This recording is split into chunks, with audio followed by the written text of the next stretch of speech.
ইয়া রাসূলুল্লাহ, ইয়া হাবিবাল্লাহ, হুজুর আমার চেহারাটা বিকৃতি হয়ে গেল, চোখের পানি গড়িয়ে যায় কানের গুলো।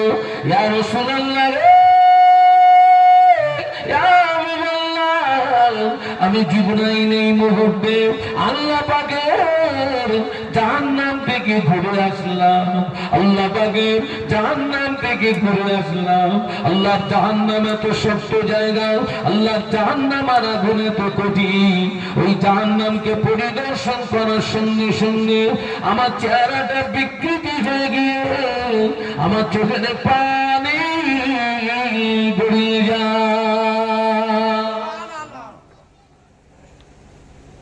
আমি এক্ষুনি জাহান্নাম থেকে ঘুরে আসছি। এত জাহান্নামটা এত কঠিন জায়গা, জাহান্নামের আগুন এত কঠিন। ওই জাহান্নামটাকে পরিদর্শন করার সঙ্গে সঙ্গে আমার চেহারা বিকৃতি হয়ে গিয়ে আমার চোখে পানি গড়িয়ে যাচ্ছে। আল্লাহ নবী জিজ্ঞাসা করলেন, ও ভাই জিবরাইল, জাহান্নামের ভিতরে কি কি পরিদর্শন করলে আমাকে একটু বলো না ভাই, আমাকে একটু শোনাও না ভাই। ইয়া রাসূলুল্লাহ, জাহান্নাম হলো শাস্তি। জাহান্নামের একটি দরজা থেকে অপর দরজা 70 বছরের রাস্তা হবে। একটি দরজা থেকে অপর দরজা তা 70 গুণে বেশি হবে। বলুন আল্লাহু আকবার। আল্লাহু আকবার। একটু জবান খুলে বলুন না আল্লাহু আকবার। জাহান্নামের একটা দরজা থেকে আরেকটা দরজার দূরত্ব কত হবে? 70 বছরের রাস্তা। আর একটা দরজা থেকে আরেকটা দরজার তাপ 70 গুণ বেশি হবে। ইয়া রাসূলুল্লাহ,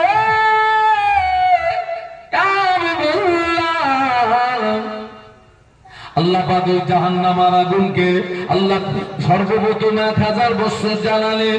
1000 বছর জ্বালানোর পরে জাহান্নামের আগুনের রং হলো সাদা।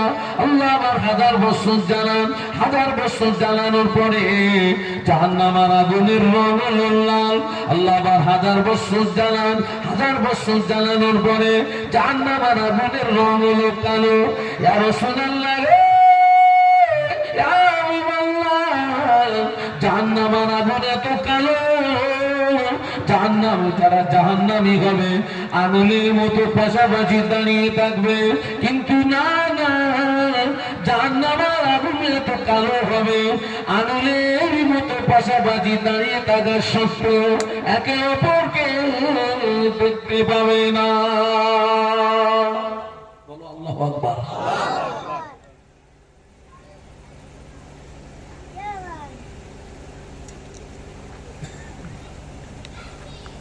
আল্লাহর ফেরেশতা জিবরাইল আমিন আলাইহিস সালাম বলেছিলেন, ইয়া রাসূলুল্লাহ, ইয়া হাবিবাল্লাহ, ইয়া রাসূলুল্লাহ, হাবিবাল্লাহ, ওই জাহান্নামের আগুন এত কঠিন হবে, জাহান্নামকে যদি একটা সূচ দিয়ে ছিদ্র করে দেওয়া হয়, ওই সূচের ছিদ্র দিয়ে সরিষা দানা পরিমাণে জাহান্নামের আগুন পৃথিবীর জমিনে যদি নেমে আসে, এই পৃথিবীটা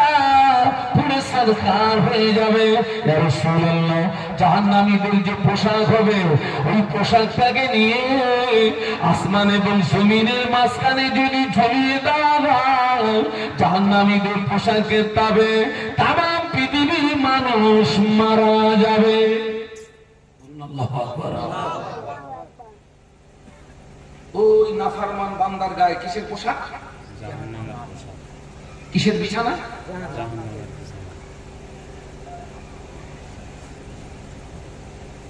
একটু ভাববেন, একটু চিন্তা করবেন। সারা জীবন তো শুনেছেন বাবা, জাহান্নাম কতটা টিপ হবে। আল্লাহ নবী সাহাবীদের নিয়ে বসেছিলেন, হঠাৎ আল্লাহ নবী সাহাবীদের জিজ্ঞাসা করলেন, ও আমার সাহাবীরা, তোমরা কি কোনো আওয়াজ শুনতে পেয়েছো? না ইয়া রাসূলুল্লাহ, কিসের আওয়াজ? আল্লাহ নবী বললেন, ও আমার সাহাবীরা, আল্লাহ পাক জাহান্নামের উপর থেকে একটা পাথর ছেড়ে দিয়েছেন। ওই পাথরটা এই মুহূর্তে জাহান্নামের নিচে গিয়ে পৌঁছাল গেল আমি রাসূলুল্লাহ ওই পাথরের আওয়াজ শুনতে পেয়েছি। আল্লাহ নবী বলেছিলেন, ও আমার সাহাবীরা, জাহান্নামের উপর থেকে বড় একটা পাথর যদি ফেলে দেওয়া হয়, ওই পাথরটা জাহান্নামের নিচে পৌঁছাতে ৭০,০০০ বছর সময় লাগবে। একটু বলুন আল্লাহু আকবার, একটু জোরে বলেন না। জাহান্নামের উপর থেকে বড় একটা পাথর ফেলে দিলে ওই পাথরটা জাহান্নামের নিচে পৌঁছাবে ৭০,০০০ বছর সময় নেবে।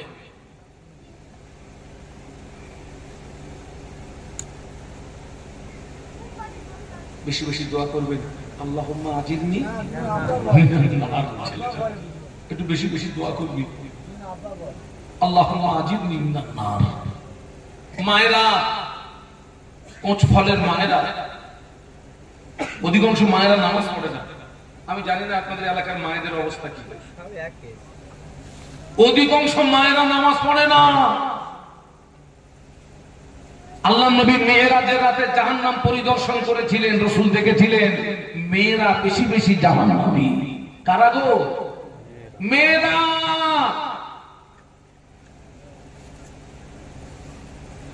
বর্তমান যুগ সন্ধিক্ষণে সবচেয়ে গোনা বেশি হচ্ছে এক শ্রেণীর মেয়েদের কারণে। এই যে আজকে আমার এখানে আসতে কম বেশি আধা ঘন্টার মতো লেট হয়েছে। আমার টাইম নেই, আমার ডায়েরিতে লেখা আছে 8:30। আমার এখানে আসতে কম বেশি 9টা বেজে গেছে। আমি 1 ঘন্টার মতো জামে আটকেছিলাম। ওই যে জায়গাটার নাম আপনার জয়নগরের আগে একটা ফুটবল খেলা হচ্ছে আজকে, বিশাল ফুটবল খেলা। যাই হোক, আস্তে আস্তে দেখলাম মুসলমানের মেয়েরা বরখা পরে ফুটবল খেলা দেখছে।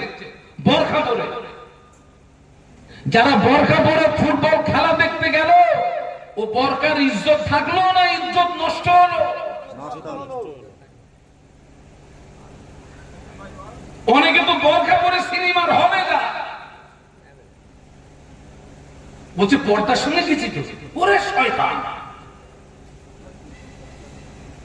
পর্দার সঙ্গে গিয়েছো?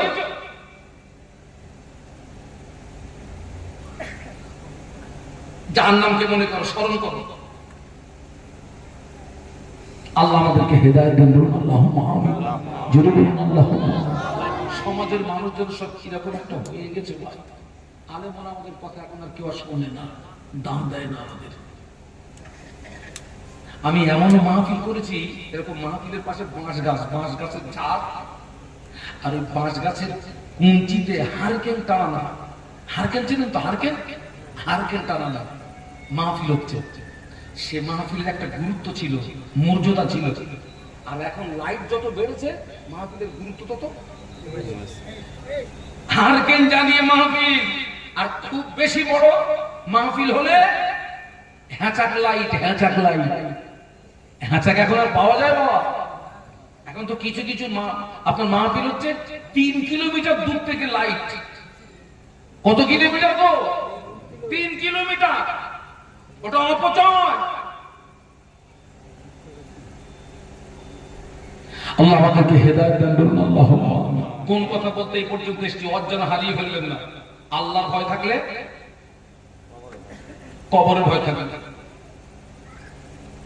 কিন্তু যারা নামাজি হবে, আল্লাহ হবে, যাকিরিন হবে, সালেহিন হবে, ওদের লাশ কবরের ভিতরে রাখলে ফেরেশতা জিজ্ঞাসা করবে, মার রব্বুকা, তোমার রবকে বলো। নামাজি, আল্লাহওয়ালা, যাকিরিন হাসি মুখে খুশি মুখে বলবে, রব্বি আল্লাহ। যদি বলেন না, মহব্বত বলেন না, ফেরেশতা জিজ্ঞাসা করবে, ওমা দীনুকা, আল্লাহওয়ালা বলবে, দীনুল ইসলাম, আমার ধর্ম হলো ইসলাম। কবরের ভিতরে নবীকে দেখানো হবে। ফেরেশতা জিজ্ঞাসা করবে, মা কুনতা তাকুলু ফি হাযার রাজুল, এই কবরবাসী এই ব্যক্তি সম্পর্কে কি জানো বলো। ওই আল্লাহর নবীর নূরের বদনে দিকেছে। আল্লাহ নবীকে চিনতে পেরে গিয়ে মুসকে মুসকে আসবে আর বলবে হাদা নবিয়ুনা মুহাম্মাদুর রাসূলুল্লাহ, ইনি অন্য কেউ নন, ইনি হলেন আমাদের নবী, দিন ও দুনিয়ার বাদশাহ। আল্লাহ যেন আমাদের এরকম জবাব দেওয়ার তৌফিক দান করুন। আল্লাহুম্মা আমিন। বলুন আমিন, বলুন আল্লাহুম্মা আমিন।